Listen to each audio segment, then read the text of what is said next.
That's very complicated. I love that. I love the creativity involved with all this. Now, my other question. Yes. I have those 44 caliber bullets. They're 10.9 millimeters in diameter. How do I treat this to get the action right? Okay, are you putting frets on there, or is it going to be fretless? It's fretless. Okay, Easy. you're fine. They can be high. They can be high. Okay, good.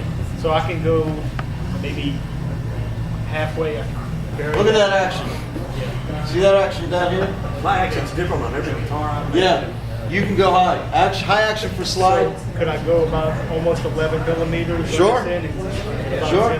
I just sold a slide guitar the other day, Yeah. and I can tell you the action is probably that high on the I want it high because I don't want to be beating That's on all my Exactly. Okay, so I'm gonna keep this moving. One more thing I wanted to show you. This is a guitar, the one I threw across stage.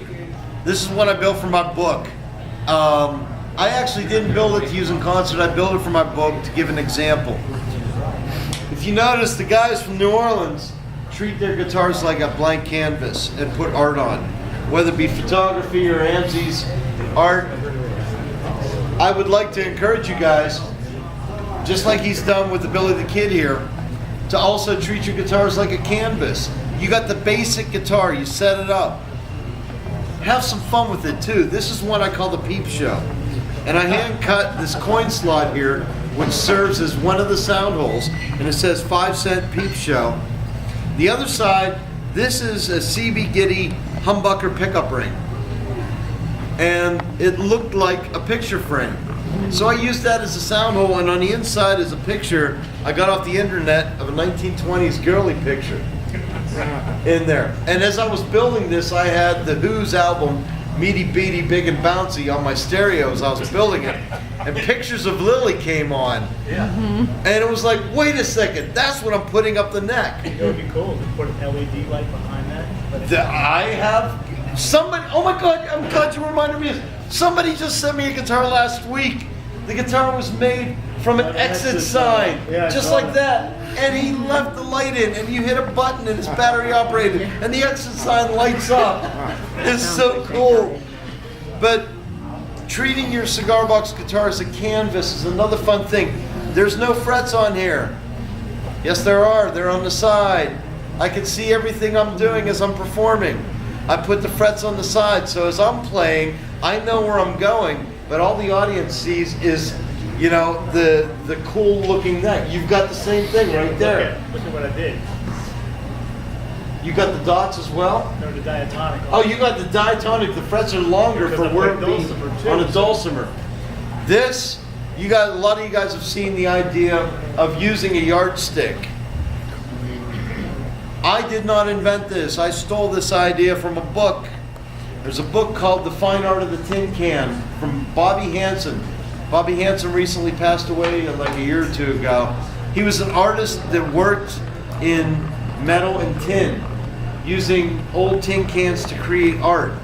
One of his instruments was a banjo made from a square tin, but he had a portion of a yardstick as the fretboard. It was a piece of art, not meant to really be played, but I love the idea of the yardstick because it sort of looks like frets. So I go to flea markets and I look for the antique ones. Sometimes I find them that the phone number is only 5 digits long, you know, the really cool ones. But yeah, even on the side of this, I have the fret dots and the fret markers all wood burned, so I know where I'm going on stage. If you don't put fret markers on there, you're like Johnny Lobo. He says his playing, he uses the force. Yeah, he does. Which his notes come from here and go there, and it's just insane. For me, I need to know where I'm at. I always need to have the fret markers and the dots so that as I'm singing, I can do a quick glance down and know where my fretting hand needs to go. Again, it's all about the songs you play. For me, I am a music man seduced into carpentry. Everything on my guitars is meant to be set up for concert. Now, let me tell you a downside of the pictures of the Lily guitar that I will not be repeating. Now this was set up as an example for my book. As I played this, it has the raised wood here and here. This finger is all chewed up now from as I was picking. It just ripped my finger apart. Cheese grater. Yeah, and my finger would start to fall into this sound hole here. So it looks, last night. yeah, and also I'm not used to All this staying. is new from last night. No, it's like 2 weeks. One other thing I'm also noticing as a performer, all these years I've sat down and I have my stomper. Now that I have Rick playing hand percussion, I don't need a stomp box anymore. Well, I was always used to playing here. As I'm standing up, my arm changes just enough that it's starting to cramp up as I'm playing, and I can no longer hold on to the pick. Last night at one point during a song, I had to stop. The band kept going and I had to move the pick around because it was about to fall out of my hand. I'm still learning where my guitar needs to be positioned on the strap. You ever seen some I am. videos of Johnny Cash or Bob Dylan really early on? Uh-huh. They've got It's way up here. Dylan's got his arm wrapped around the bottom of the guitar, Yep. doing this. You should try And- different things. But that's the beauty of all this, is discovering all this. And again, last night, you guys saw me get my ass handed to me on a couple songs. I'm glad, I'm glad some of these mistakes happened last night. So you can actually see problem and solution type of things that I have to deal with as a cigar box guitar player. Other questions, building questions. The neck. Yes. I've already done or finished with one coat Danish oil. Okay. About 10 coats. Uh-huh. And a little steel wheel after that. Dry really good. Okay. Now, should I do any kind of wax or anything? Let me tell you the detailed process I go for finishing my necks.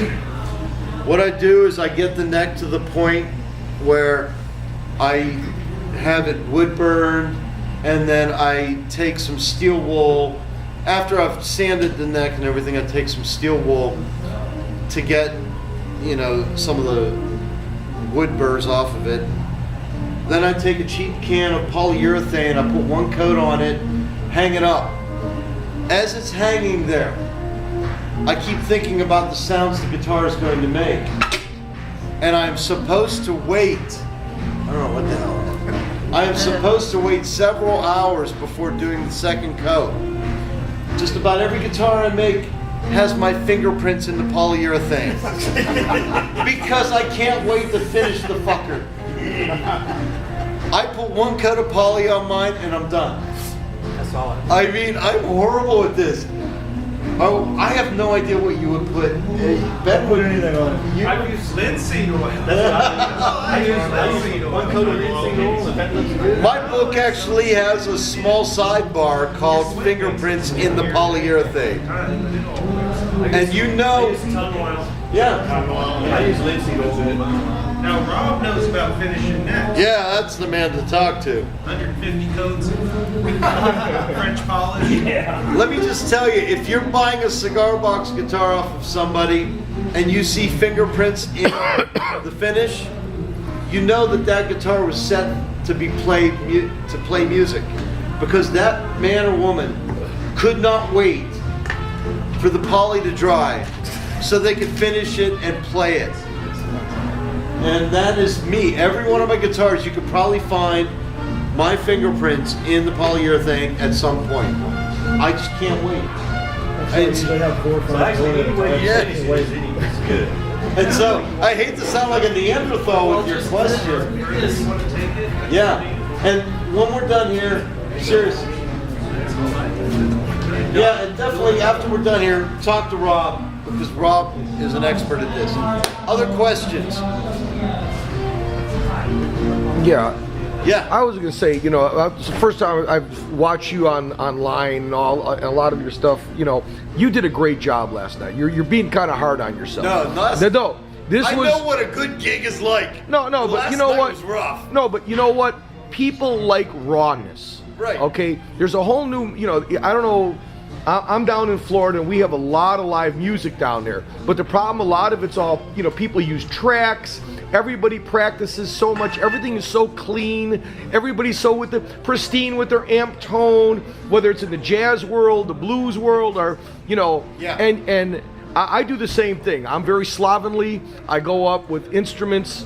And like I'll play a big festival, and there's big names on the blues festival, but with the cigar box, just a few cigar boxes that I play, I get more attention from the people. I win a lot of points with promoters. Yes. The people like it because it's raw. Exactly. And my old group, the Swamp Rats, we were just raw, and that's the whole new movement. There's a lot of people that's why everybody's getting attracted to these instruments, because that you want that, It's a rebellion against auto-tune. Exactly. Is what it is. So, but people don't mind. People would rather see somebody make some mistakes and show themselves instead of being up there and be like a perfectionist and be like, people like to see somebody that's enjoying themselves and go out on a limb. So you went out on a limb last night. It was damn good. I really enjoyed it. I thought it was just hard hitting. It was like CBGB's show, or Yeah. like I said, you'd be perfect with Reverend Horton, the Reverend Peyton and his big damn We're band. doing a show I know. with Reverend Peyton You guys in 2 would be. months. I can't wait. Yeah, great job. Well, okay, I covered some of the main things I wanted to do with the building. Every one of you guys approaches a cigar box guitar your own way. And I do want you guys to mingle and talk more about this stuff. I am going to take a quick break here. Yes. I've been waiting to tell you the story of this one. I'm going to